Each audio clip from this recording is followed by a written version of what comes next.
everyone. Welcome to another episode of podcast 10x Hacks for Startup Innovation and Venture Success. We are here today with a very interesting and prolific innovator, Shashi Jain. And I say this because he has been featured for his work in helping the frontline workers with 3D printed equipment, protective equipment and gear. So, associate entrepreneur in residence at Intel and also innovation manager at Intel. He has a huge body of work helping the youth entrepreneurs. He is an advisory board member with Innovation Leader Forum. He's also a faculty member and he's a serial entrepreneur. He specifically takes interest in helping the youth gel with the innovation ecosystem. So without further ado, welcome Shashi. Hi, thanks for having me. So I met Shashi at a conference, the Youth Entrepreneurship Conference, and he gave an amazing talk about what they're doing at Intel here in innovation. And Shashi, would you like to start by telling a little bit about yourself and your work at Intel?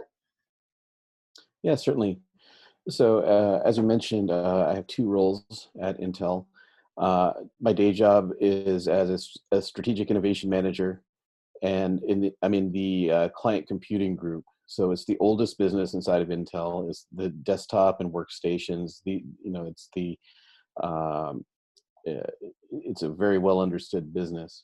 So being an innovator there is a really interesting role. We're looking at ways of improving what we have, yes, but also even thinking about disrupting what we have. Incremental innovation as well as wide innovation. So you can roughly think of what I'm doing as taking Intel products and putting them in places they were never meant to go, and kind of seeing what happens. So I am actually that's my day job. I'm actually on a temporary assignment in the Intel Emerging Growth Incubator, which takes employee ideas and turns them into small startups inside of Intel. And there I'm an associate entrepreneur in residence, which means that I'm sitting with the team and helping shepherd them through the process of working as a startup, and because these are Intel employees, and sometimes they have startup experience, sometimes they don't. And so I'm applying my knowledge and my skill set to help them along their journey. So, Shashi, I do see that you have startup experience outside of Intel as well. And how does that, as in you're a consultant advisor for the startup forums, and you remember board of directors for ChickTech, and how does it differ working with an entrepreneur outside Intel and inside Intel? What is the difference in your strategy to guide them? How does that differ? Yeah, that's a great question. I've always felt like I've had one foot inside the corporation and one foot outside the corporation. I've had my own startups and small businesses. Some in image tagging and retail, some in 3D printing, some in manufacturing. Actually, had done quite a bit with cosmetics at some point in my career. But for the past 10 years or so, I've been a early stage startup entrepreneur, and I continue doing that in my day job at Intel. And then internally, this new role has afforded me to work with intrapreneurs. So the differences are actually not as great as you might think. The outside startups they're not beholden to the rules of Intel. We have a number of procedures before you can release product inside of Intel. You have to go through security. They have to go through support and private information analysis, and so on and so forth. With an external startup, you can be scrappier. You could release things, and as they say, release things and apologize later if they're not quite right. So from that perspective, we work a little bit slower than an external startup, but in terms of the skill sets, they're roughly the same. where there's this kind of maybe like a myth that startup founders are these mythical people who have, these crazy skill sets that can work, 27 hours a day, that have these expansive networks. But a lot of the startups I work with are ex-corporate people. They are like people like from Intel. They just have decided to invest in themselves and have gone outside the corporation. Um, Not everyone can do that for various reasons. If you have kids in college, but you have an Yeah. amazing idea, then being an entrepreneur is actually a pretty good path. Mm. Uh, so you just have to know how to navigate that. So part of my role in there is helping them navigate the corporation as an entrepreneur. When to push the rules, um, when to use the process and the brand to help you, and things like that. Externally, I mentor some Techstars entrepreneurs and some other incubators and accelerators, and really it's helping them find the gaps in what they're doing, because oftentimes they are deep domain experts by the time I get to them in their area, and they're too close to the problem. So we go over from an outsider's perspective, and sometimes they're able to find ways to shore up what they're doing. So it's more like it's less about skills building than it is about just advising and providing a experienced perspective. Awesome. There are a couple of things which crossed my mind as you were describing the difference here, and how it's a great way for a youth, a fresh grad, to take this route of entrepreneurship. Now, you mentioned in your talk about interviewing customers. Before you launch a product, you talked about the example from the Lean Canvas, Ash Maurya's template for customer interviews, for customer inquiries. Do you use those in helping first-time on entrepreneurs in navigating their product market fit journey? Is this some kind of template you use as groom them and make them ready for the market? Yeah, absolutely. For those of you who are listening, the talk where I met Vida was at the iStart Valley conference, and it was a presentation that I gave internally at Intel. I just brought it outside and did the same thing for the students. Uh, it's what I recommend to any entrepreneur is get out of the walls of the building, Steve Blank style. There are no data inside of these walls, and find your customer and talk to them. So I teach this skill by having them do customer interviews, having them do Ash Maurya's leaner canvas, the triage canvas, if you will, Right. Mm-hmm. inside of Intel. So we'll sit down. There's like a half-day long class that I do where they can sit down and take their idea, take it apart, and break it into a series of assumptions, and then we build the questions that they would like to ask and to validate hypotheses. And oftentimes they'll say, okay, we'll get right on it tomorrow. We'll do a survey. And I'm like, no, none of that. What we're going to do is you're going to take your questions and you're going to query each other. You're going to help each other. So 3 rounds of helping each other and interviewing each other. And then I set them out to go into the Intel cafe and find their customer, or and break the ice and actually talk to people. And I find that is the hardest part for people. So they Mm-hmm. say they will be able to do it, but when it comes time to actually be faced with it, it's very difficult. But that's a key skill, to be able to break the ice and talk about things that you may be sensitive about. People are very close; they hold their ideas close, and they don't want necessarily to have their to hear negative feedback. But that's the part that we help them. Awesome. I wish I had this, guidance when I did my first book. I went all out with my first book, and then I had I was a motivational speaker, and my audience were giving me good feedback, and I just depended on the good feedback. I didn't go and talk to people who would beat my idea up and break down the assumptions for me.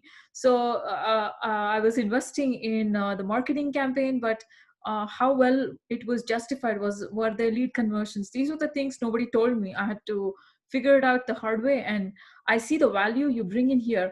Now this leads me to the next question. I'm very excited about this article which came about Intel's work in 3D printing for the PPE for the corona outbreak. You're helping the frontline workers with masks. You 3D printed them.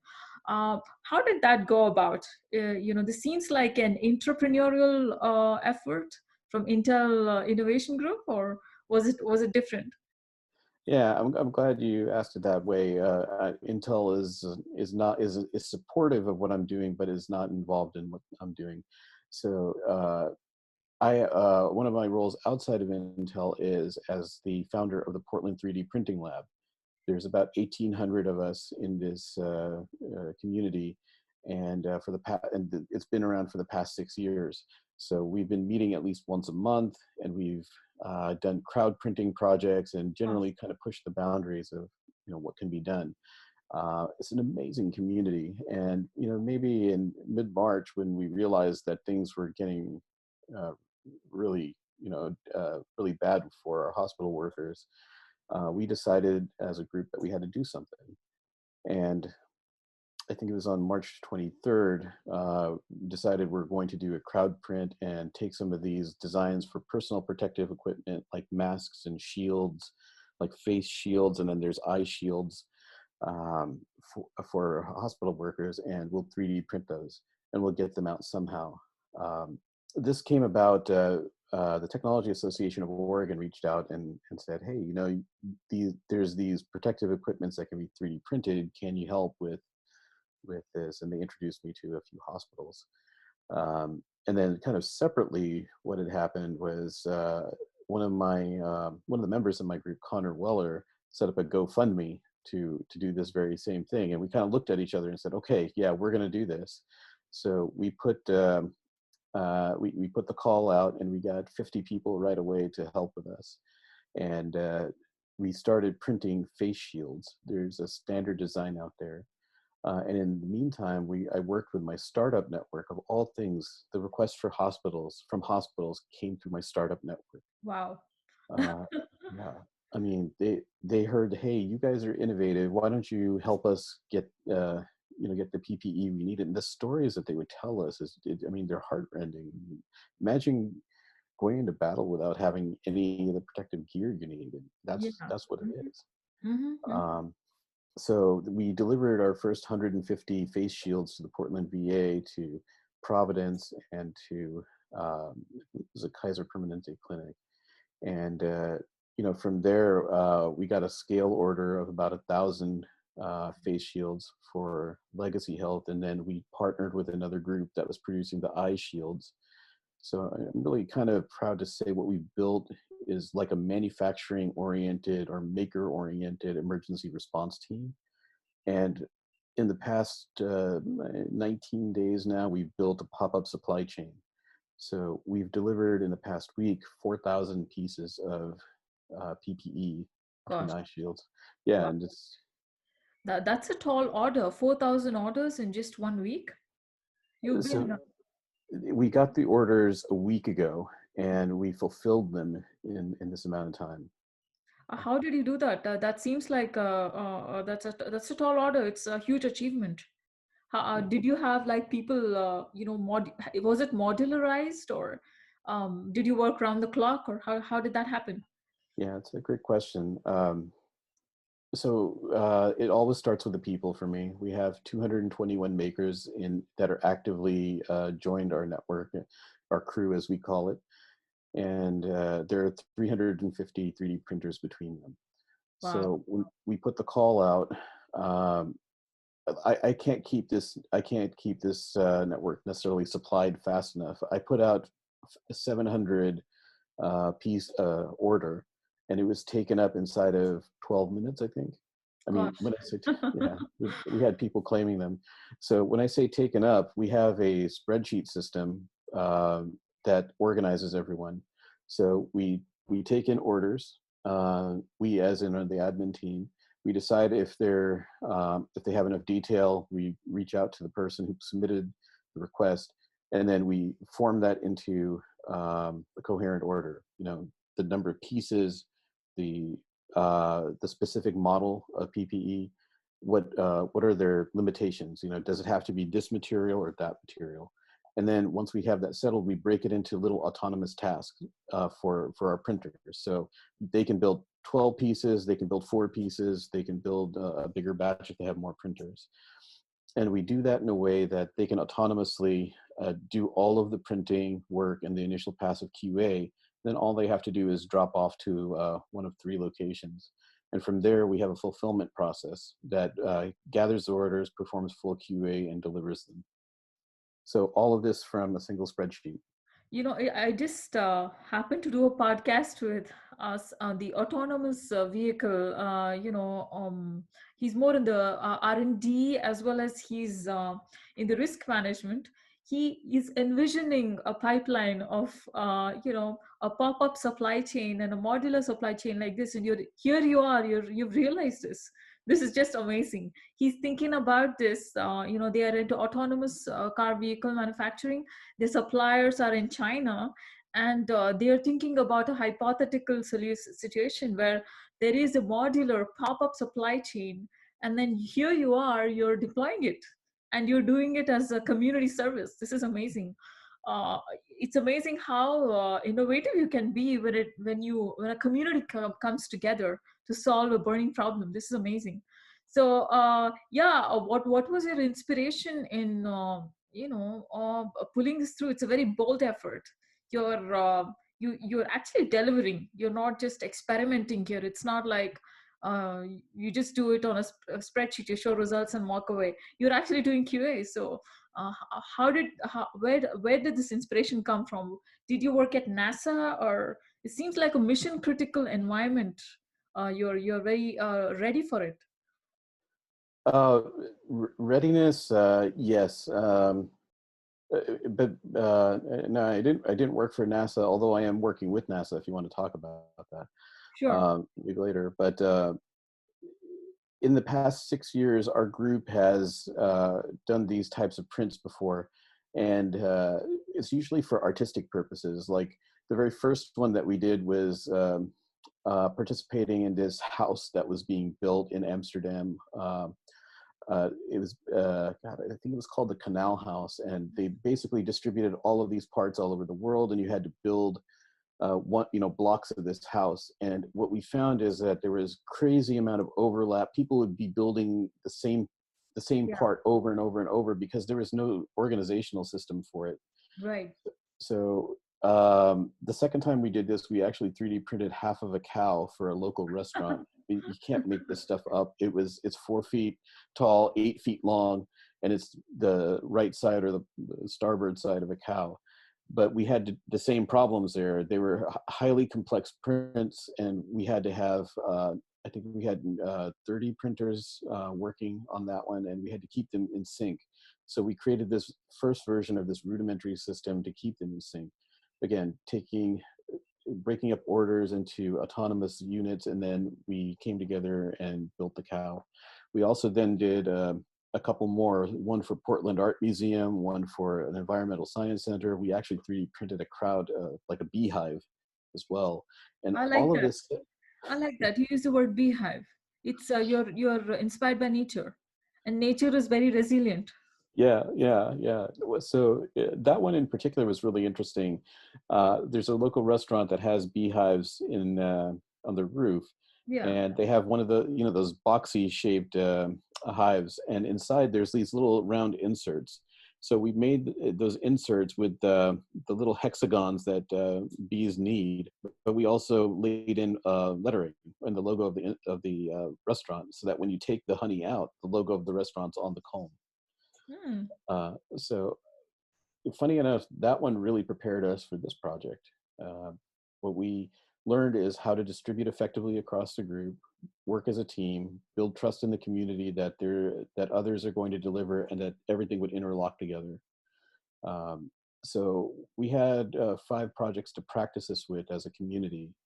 And again, I mentioned there was my partner Connor in this. We created, we took this and we replicated this across the people who sew, the people who laser cut, and the people who are CNCing. And that group is called Makerforce, which Mhm. is makerforce.org. That's kind of our umbrella organization here. But the Portland 3D Printing Lab has been feeding the process and the community and the 3D printers, lots of 3D printers into this. Mhm. Wonderful. So now I understand that you are always innovating. You're a perennial innovator, and in a situation like COVID, your skills are coming together. So you've had 5 practice projects, and when it comes to a real time of need, you're very organized. So I love the way you have this spreadsheet driven crowdsourced printing. So in that sense, what did you learn as a innovator for the community? Were there some best practices you figured out, which you can tell the other makers or the other co-innovators with you in the community who want to join you? Is there something you figured out from this whole experience? Yeah, there's a few things that really come through. And I don't know if these are obvious, but they were not obvious to me when I started. Um, the first thing that you have to do is unite the community under a vision. And you know what? This reminds me of some of the stuff that I've read in Liz Wiseman's work about multipliers. You know, the type Mm-hmm. of leaders that multiply the efforts of their teams.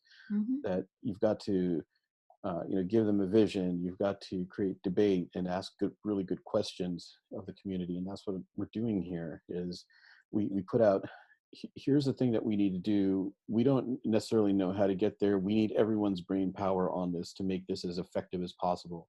Right. So as an example, when someone sees a problem in the supply chain, in this problem supply chain, they're obligated to say something, and we will act on it, and that people will see that we openly will show people that we are acting on it. Mm-hmm. And then this, I mean, as an example of that, we have a number of anonymous users on our spreadsheet, which I mean, itself is weird. How would you have an anonymous producer? Well, some Exactly. people, yeah, Mm-hmm. some people don't want to put their information on a public spreadsheet, for example. Mm-hmm. And we had this time when they couldn't click the links in the spreadsheet to actually open the files because of a limitation in Google. And so they started commenting. The one thing they could do is comment, please do this, please do that. And then we were able to, in real time, change that up. And everyone who was reading this chain of comments saw it right away. So being responsive, getting the community input. Autonomy is the big one. Giving the community something to do and showing them what the process is that they need to execute. So in our case, it's join the crew, claim a job, print the job, mark it done and your hours that you've done, and then drop it off in the box. And just borrowing from Nir Eyal's hooked methodology, you've got to have, that's the input side. They give an input, so we have to respond in turn and show them what the result is of their input, and that keeps a positive feedback loop going here. So constant communication, showing people what the result of their work is key. So we ask our recipients to take pictures of their of themselves using this PPE, and sometimes people can spot, hey, this is the one that I 3D printed, and it gets them really excited and it gets them wanting to do more. And so other times, we show the bags all collected up, and we make a point to show whose name was on the bag, so people get really excited that their thing is being used and is part of this network. And then maybe the last one is being adaptable in the way that we deliver. Yeah. So um, there's a trust mechanism in here that we're working with with the hospitals. They are desperate. They have a model where they have one-time use parts, and their supply chain has been disrupted. And they're getting these donation offers in, but they don't know how to trust us. So we have to build that trust in all we do. we have to show them things. So we have a catalog of parts, and every one of the things in the catalog has been NIH recommended or recommended by a European government or hospital or organization. And when we, I mean, that's part of that trust. The second is when we show that we know that what their operating environment's like. We know what materials that are acceptable to their cleaning process. We know their cleaning process. We know that some hospitals need an eye shield to cover the top, some do not. We know what their problems are, so we can work with them on the model. It's two. And then in fulfillment, we can drop it any which way they need. So some want it packaged up so that they can open it up, swap it down, and run. Others want it bulk packaged, and still others want it individually packaged. And so we found a way to enable the community to help us deliver in each one of those ways. And I got to say, we couldn't have done this without this one partner. It's called Brainwave Computers. It's actually a PC shop that's open now because everyone's using Zoom and needs computer hardware, and they've converted the front of their shop into a triage area for us. Amazing. I think you should prototype this innovation model, community innovation model. This is, this is because when I worked with the Kumbhathon team, they managed a high-tech Kumbh Mela, the pop-up city in India, 30 million visitors for 30 days. I can't imagine what your innovation model can do there. It's a crowdsourced community managed community, and it's a very high quality, well curated product you're delivering. It's a mission critical product, and you're so agile and adaptable. I think this is the future of innovation, definitely. Because when I interacted with scholars at Singularity, they said every home should and must have a 3D printing unit. In times of lockdown, we should be self-sustainable. We should be able to print our own clothes and print our own, gears, and we shouldn't be stepping out. So this is amazing. Are you taking this further? Is there any more work going into this innovation model, uh, which you just yeah. Yeah, no, that's a fantastic question. So I was asked the other day, it's like, when do you know that you're done, when you're ready to stop? Uh, Certainly it's good to measure the number of units that come in, the number of requests that we're getting. We can look at when the community is getting tired, and we can measure that. But I think what needs to happen after this is just building on what you're saying is we need to reduce the barriers. We need to have a framework for emergency response that includes Exactly. manufacturing. Yeah. You know, It's uh, more pandemic response during hurricanes and floods. yeah, This is going to be priceless, what you're doing. yeah, and I'm hoping that and I'm seeing this now in other parallel initiatives that the governments are seeing that they have to be innovative themselves in the way that they accept gear that's 3D printed or manufactured, and they have to reduce barriers during crisis time. So maybe when we're done with the manufacturing part, there'll be a time where we go and influence policy as well. Exactly. Yeah, yeah. Well, I had a couple of follow-up questions, about your thoughts on B School. Now that you just delivered a very successful community emergency response, and you work with students and fresh grads at Intel, and what do you think about B School? What are your thoughts about? I know you recommended Near Eyal, and you recommend templates from Ash Maurya, and you mentioned a couple of other speakers, but what's missing in our B School? Why isn't B School making us ready for all this, the practical problems in life? What's missing there? Yeah, I had a long conversation about this with one of my professors. So I'm a Babson College grad, and I did a distance learning MBA that it was actually made for Intel executives at one point. Uh, but the skills that I use from there and the skills that I teach from there are all around the ideation process and the thought of, how do you turn an idea into something that other people can understand? Exactly. So, Mm-hmm. certainly, the communication, the communication techniques and the negotiation techniques I got from B school were absolutely valuable. But what I see is that there's a relentless focus on delivering shareholder value, uh, Mm. and it leads to short-term thinking. What are the um, it optimizes the B school grads to work inside of corporations that are working in a tightly optimized in a tightly optimized business. A lot of times, the startups I work with don't have MBAs on their teams. They have Yeah. inventors on their Yeah. teams. Mm-hmm. And they bring in MBAs when they want to scale up, when they want to take in money, because those people have some sort of discipline, I guess, that can be relied on. So, um, why aren't these things taught in B school? I'm not sure. No, but Uh, I like your answer. I have never been disappointed by a business school graduate who's gone to good business school. They're excellent communicators, and they know how to do due diligence when they walk into a negotiation. They have great pitching skills. So there's some credit to B schools there.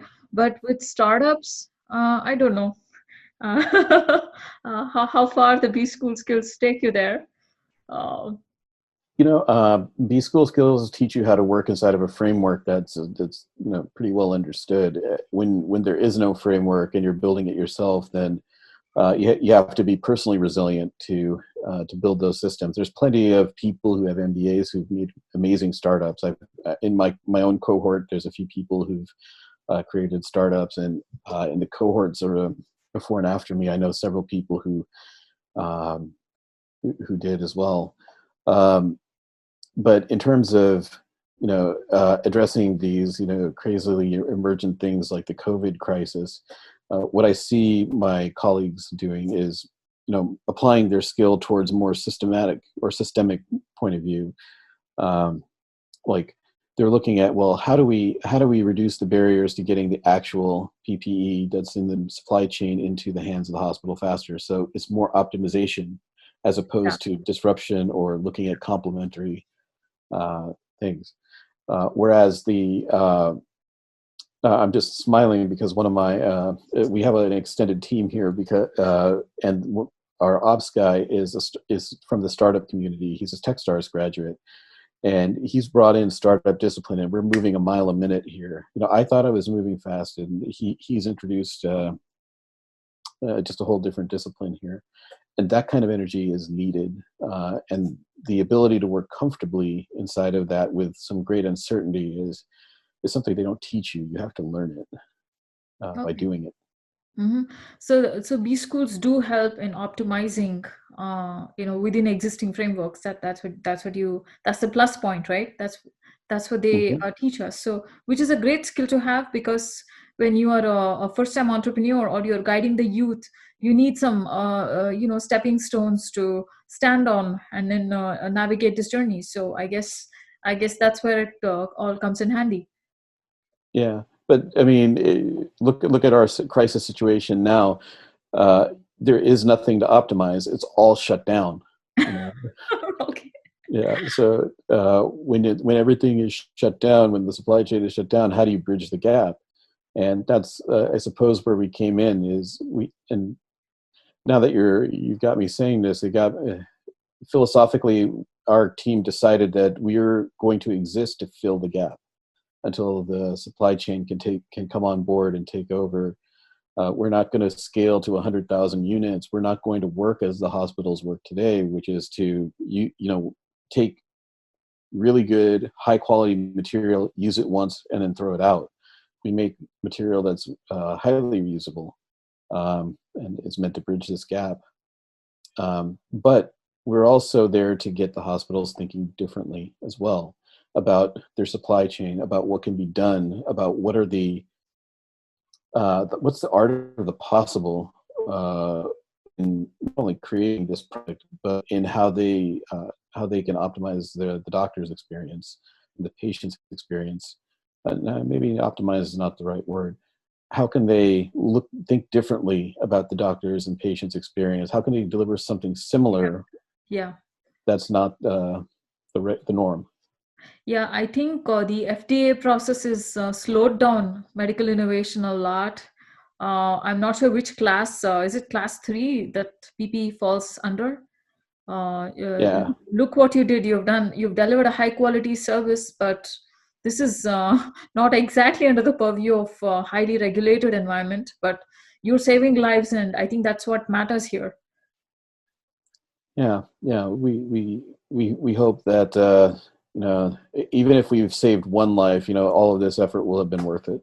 Yes, yes, definitely. Shashi, I wanted to ask you about NASA. You work with NASA because you seem to be very well trained to work in a mission critical environment based on the way you explained how you went about the PPE gear in a modular way. I have seen your presentations, which you did for Intel. It's very corporate. It's got all the slides for pitching, customer interviews, and things like that. But this skill is priceless. Was it NASA, or how did you what kind of work do you do with NASA? Gotcha. The mission critical skills, I mean, some of this comes from the discipline that I learned at Intel. Everything that we do is considered mission critical for the customer. So we've got to have a high level of quality, a high standard of execution. So it's one of the things I'm really proud of having learned there is how to execute that way. Sometimes it slows us down, but we can work within that. Now, as an innovation manager, I got the chance to work with NASA through the Frontier Development Lab program. It's a way of applying AI to space exploration problems. So about 3 years ago, we were approached by the Frontier Development Lab to participate as a partner. And what that means is that the Frontier Development Lab is a public-private partnership between NASA, the SETI Institute, and commercial space and AI companies. And what we're trying to do is bring together the best and brightest people to apply modern AI techniques and modern AI frameworks to these big space problems. And in the past 3 years, we've put together a pretty respectable portfolio of and a body of work that is being implemented now. So this is across multiple domains. There's living with our star, which is kind of like working with data coming from the sun. There's all things around the moon and space resources, we call it. These space agencies are literally planning moon missions through 2024, starting in 2024, for a permanent presence on the moon and to mine the moon for resources that'll help us get out to the rest of the solar system. And then there's planetary defense, which besides being fun to say, is all about mapping asteroids and data from that. So there's a huge body of data that NASA has that spans 50 years. And no one has gone back until recently to mine that to train algorithms. And so that's what we've been doing in the past few years, is working with them to on the state of the art. Awesome.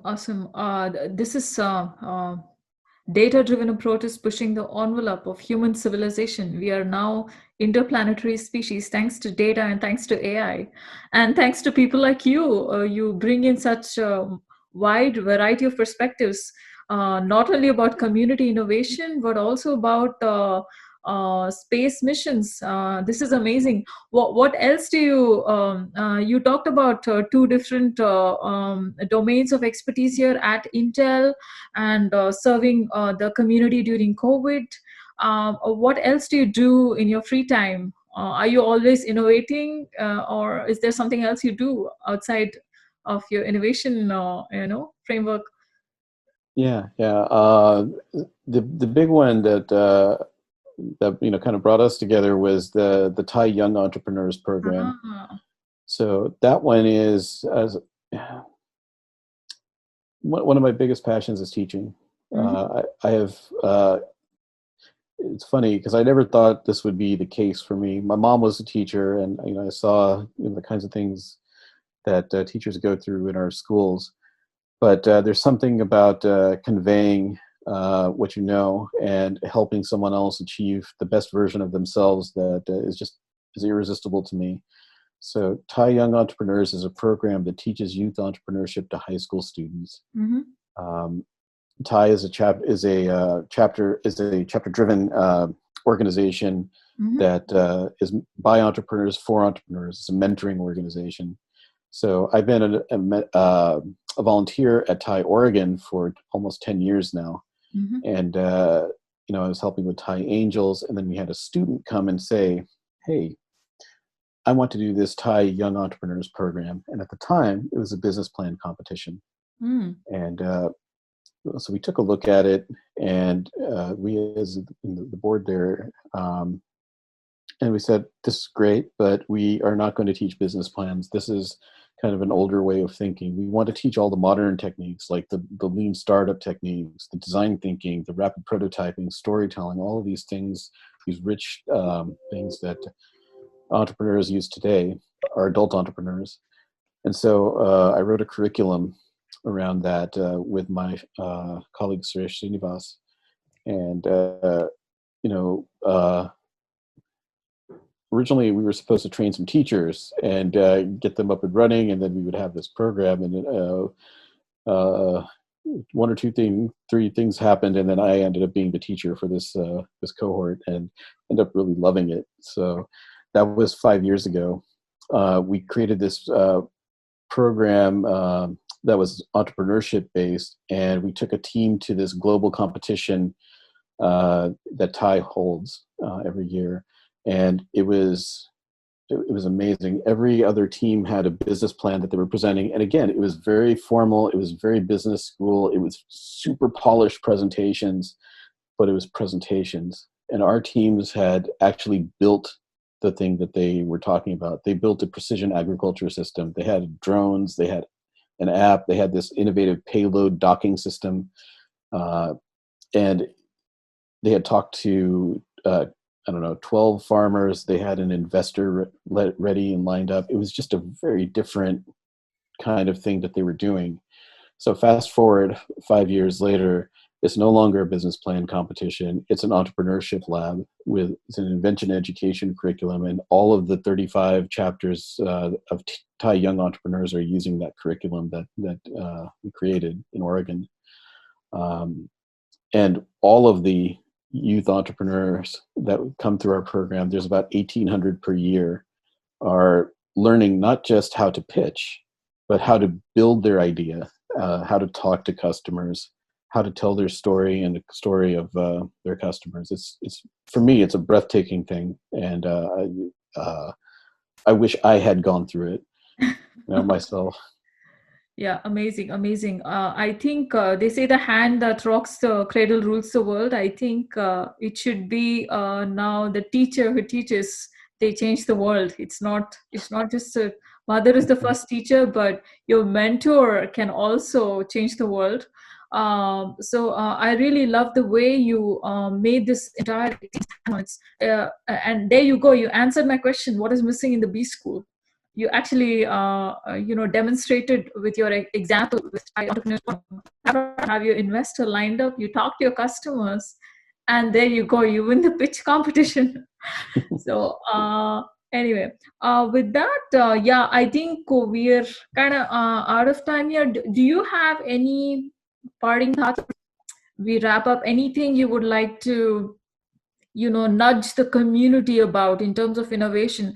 I know you talked about impacting policy as one of the things, and you've struggled with community innovation, but you delivered. You have some things you like to see differently. Any thoughts, for Yeah, yeah. Mm-hmm.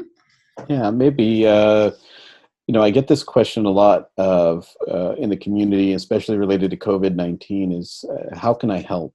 You know, uh, the what I almost always ask people is, what skill do you have that you're really proud of? And Mm, usually they'll come up with something, mm, and we'll sit down and talk about, well, how could we apply that skill to uh, to this problem. So one person was an artist, and she does amazing logos, and we spoke about, well, she was super proud of this, and I'm proud of her too. I mean, her work is brilliant. So what can you do with that? And she was stuck.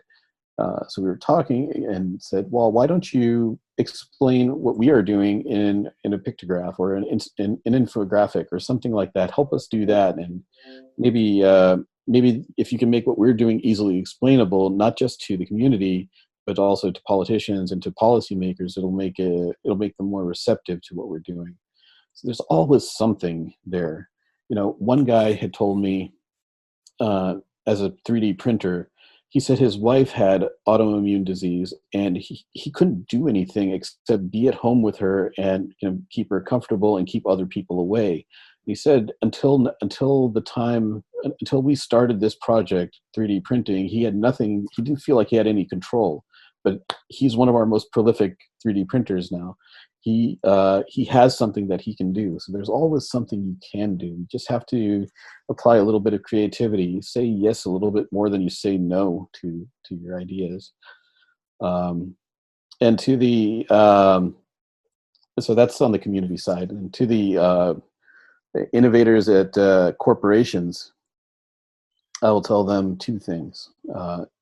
Number one is, you've got to learn how to talk to customers. It doesn't matter what your skill is, if you're technical or if you're design or if you're biz dev oriented. And even if you're biz dev oriented, you probably don't know how to talk to customers. You probably know how to talk at customers. mm, Uh, there's a big difference. You've got to understand what people are experiencing, and turn that into what you hear into pain points, and pain points then into ideas and concepts that solve that pain point, not necessarily your idea. And the second thing I want to tell them is, never ask for permission to innovate. Just go do it. And if you need permission to innovate, I'm giving it to you right now. No, I really liked both of your what you call takeaways. One is, it's very important for us to know what we're good at, and then we know when and where to contribute. Most people don't know that. And the second thing is, yeah, we don't need permission to innovate. Say yes to ourselves. This is amazing. I think this was a really prolific podcast. You've been there, done that. You talk from experience, and I'm so thrilled that we did this podcast. I learned a lot myself, and I'll make sure that this podcast reaches a lot of people. Thank you so much, Shashi, for your most valuable time and amazing insights. And I wish you very well, and thank you so much. Thank you as well. I wish you stay safe and healthy, and I'm so glad we were able to do this. Thanks for the opportunity. Thank you.